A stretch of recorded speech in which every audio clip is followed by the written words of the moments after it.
So we're diving deep right into these excerpts from Dostoevsky's Crime and Punishment. And I think you'll find this one really fascinating. Oh, absolutely. It's not just a story. It's like a window right into someone's mind. Yeah. Under extreme pressure. And, of course, set in 19th century Russia. So our mission, if you will, is to pull out those key insights about the characters, what makes them tick, and those big questions Dostoevsky throws at us about morality and justice and all that good stuff. And I think what's so compelling about Dostoevsky is he doesn't just describe the crime. Right. He makes you feel it, like the mental and emotional turmoil that comes after. And a lot of that comes from his own experiences, you know, in prison, in Siberia. Wow. Imagine that, the psychological impact of being totally confined and losing your freedom. And he actually saw a fellow prisoner, this guy Grigoriev, just go mad the minute they took his chains off. He never recovered. Oh, that's chilling. Yeah. And it feels like Dostoevsky brings that rawness to his characters, especially Raskolnikov. Right? Absolutely. I mean, we see him wrestling with this, like, twisted justification for murder. The idea that some people, the extraordinary ones, are above morality. Exactly. Remember that line? I wanted to become a Napoleon. That is why I killed her. Yeah, it's classic Raskolnikov trying to elevate himself by putting others down. Yeah. But Dostoevsky, he doesn't let him get away with it, you know? Yeah. You really see Raskolnikov crumble under what he's done. Yeah. The guilt, the paranoia, self-loathing, it all comes crashing down. Yeah. I'm wicked, I see that. Oh, if only I were alone and no one loved me, and I too had never loved anyone. That's a heavy one, man. It really shows that isolation that comes from breaking those moral boundaries. But it's not just individual morality, right? We're also thrown into this world of poverty and desperation. Exactly. Marmeladov spiraling, Katerina Ivanovna just trying to keep her family afloat. It's like Dostoevsky is holding up this mirror, you know, to the social injustices of his time. Yeah. These characters are victims of a system that's failed them. Totally. Pushing them towards these impossible choices. And then there's Sonia. Ah, Sonia. This beacon of compassion, of faith. Yes. Prostituting herself to support her family, but finding comfort in her beliefs. And it's not just blind faith, right? It's about finding meaning in this world that seems to have none. Right. When she reads that story of Lazarus to Raskolnikov, it's like this stark contrast between how they see the world, Raskolnikov, all intellectual, and Sonia finding something bigger than herself. It's interesting, too, how Dostoevsky portrays both sides, the criminal and the investigators. Yeah. We see Raskolnikov's paranoia, his fear, and then Porfiry's approach. So methodical, so psychological. It's like a chess match in their minds. Totally. Raskolnikov trapped in guilt and paranoia. And Porfiry understanding him, using these subtle tactics to expose him. And then, just when you think you've got it figured out, Dostoevsky throws in these twists, chance encounters that completely change things. Totally. Raskolnikov stumbling into this opportunity for the murder, his running with the police. Right, makes you think about fate. Yeah. Are these just coincidences, or is there something bigger going on? It's like he keeps us guessing. He does. Okay, let's talk about Svidrigailov for a second. Okay.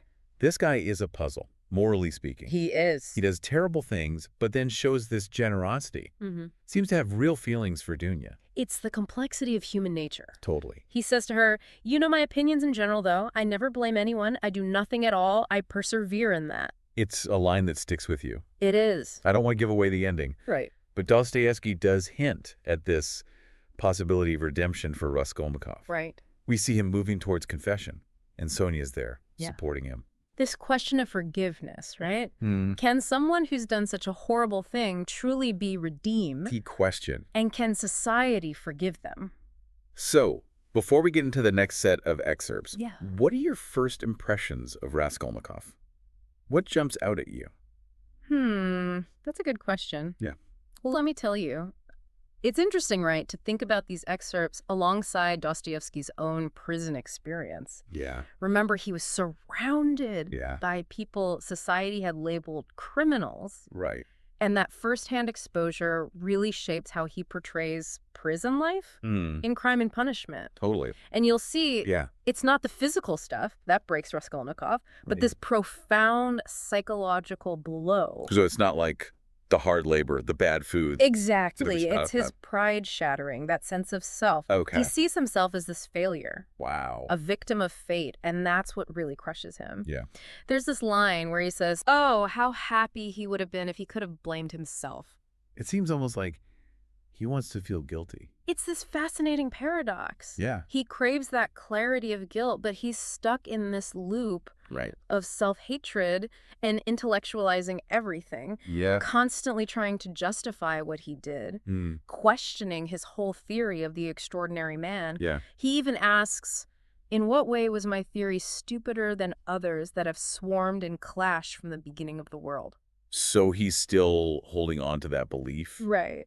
That he's somehow above the rules. It's this desperate attempt to cling to his ideas, even as they fall apart around him. I mean, we've all been there, right? Yeah. When our beliefs get challenged by real life. Exactly. And through all of this, we have Sonya writing those letters from Siberia, describing how Raskolnikov's falling apart. Yeah, and her concern for him just shines through. It's incredible how she can have that compassion. It is. After everything he's done. It's the depth of her empathy. Right. She sees past the harshness. Yeah. The vulnerability he tries to hide. For him, she's this lifeline. Right. Even if he doesn't fully see it yet. And then there are all these other characters. Oh, yeah. Adding to this whole social commentary.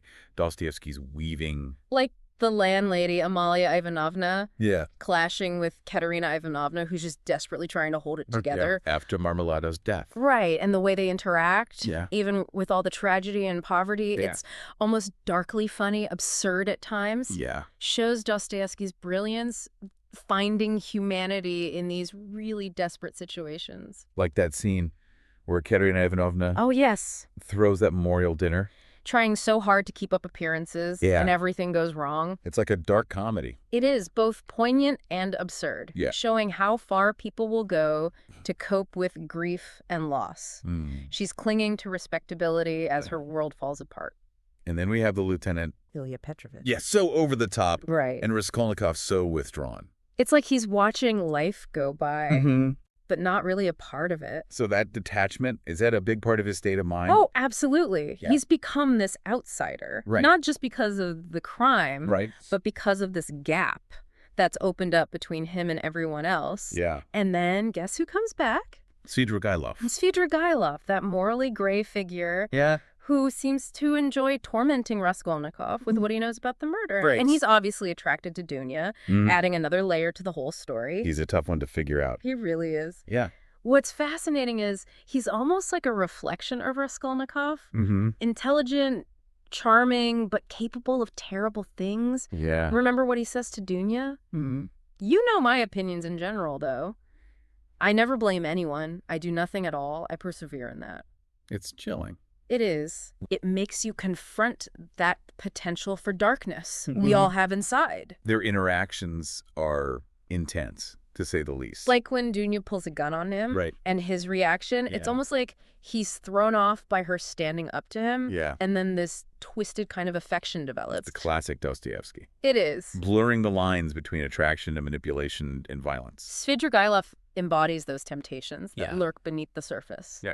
And his interactions with Dunya, with Raskolnikov, they show how fragile those moral boundaries can be. Speaking of fragile, Raskolnikov's mental state is really deteriorating. The guilt, the paranoia, the hallucinations, even he's barely holding it together. It's incredible how Dostoevsky builds that character. It is. We see him wrestling with what he's done. Torn between confessing and fearing the consequences. And he keeps going back to Sonya. Right. Seeking comfort. Even though he's the reason her friend Lizaveta is dead. It's complicated. It is, but it speaks to the bond they forged, Yeah. Sonya, with her faith and compassion. Right. She represents hope for him. Yeah. A way to maybe find redemption. But just as it seems he's ready to confess, Yeah. Porfiry shows up. The investigator. The tension in that scene is palpable. It really is. Yeah. Porfiry represents that inescapable nature of justice. Right. The weight of knowing your actions have consequences. And he plays this game with Raskolnikov. Yeah. Using psychology to wear him down. It's the ultimate showdown. Yeah. Remember what Porfiry says in his article, all men are divided into ordinary and extraordinary. Ordinary men have to live in submission, have no right to transgress the law, because, don't you see, they are ordinary? But extraordinary men have a right to commit any crime and to transgress the law in any way just because they are extraordinary. He's basically calling out Raskolnikov's whole philosophy. Exactly, showing how dangerous it is. He's not just trying to catch a criminal. He's trying to dismantle the thinking that led to the crime. Wow, that's a good point. And then he does something really clever. What's that? He reveals that Nikolai, the painter, has confessed to the murders. But Porfiry doesn't believe him. Wow. He tells Raskolnikov, "No, Rodion Romanovich, Nikolai doesn't come in. This is a fantastic, gloomy business, a modern case, an incident of today when the heart of man is troubled." It's like he's calling Raskolnikov's bluff. He is. Yeah. The pressure just keeps building. Porfiry dares him to confess, to admit his theory has failed him. Right. He even says, "And what sort of atmosphere do you have? If you ran away, you'd come back to yourself. You can't get on without us." It's about that need for connection. It is. Right, even when you feel guilty, isolated. So we're left hanging. We are. Wondering what Raskolnikov will do. Will he confess? Yeah. Or keep destroying himself? Dostoevsky's a master at this, right? Is he here? Leaving us with more questions than answers. Making us think about morality and guilt and redemption. So before we dive into that last set of excerpts, what are your thoughts on Raskolnikov's struggle? What really stands out to you? That's a great question. And these final excerpts, the tension is just thick, you know. Yeah. Raskolnikov's caught in this web. He's woven, trying to hold it together as everything falls apart. It's like a pressure cooker about to blow, and everyone around him just keeps adding to it. Right. His mother, Pulcheria Alexandrovna, she has no clue what's going on inside him. Yeah, she's just happy to see him. Right. That must be so hard for him. That disconnect between what he's feeling and what they expect, it's like this painful example of how guilt isolates you. Yeah. He pushes them away, convinced he doesn't deserve their love. He tells them, "I feel ill. I am not at peace. I will come afterwards. I will come of myself when it's possible.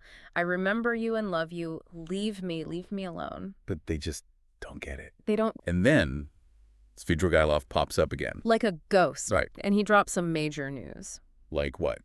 Well, first, he says, Marfa Petrovna, his wife who died, has left Dunya a ton of money. Wow. An inheritance. Okay. And then, almost casually, he mentions spending time with Raskolnikov. Oh, that's not good. Dunya immediately gets suspicious. He's like, he can't help himself. He's got to stir the pot. Dostoevsky's so smart, using him to mess with Raskolnikov, who's already on edge. Right. Svidrigailov's a master at playing people. He is. Pushing their buttons. Meanwhile, things are going from bad to worse for Katerina Ivanovna.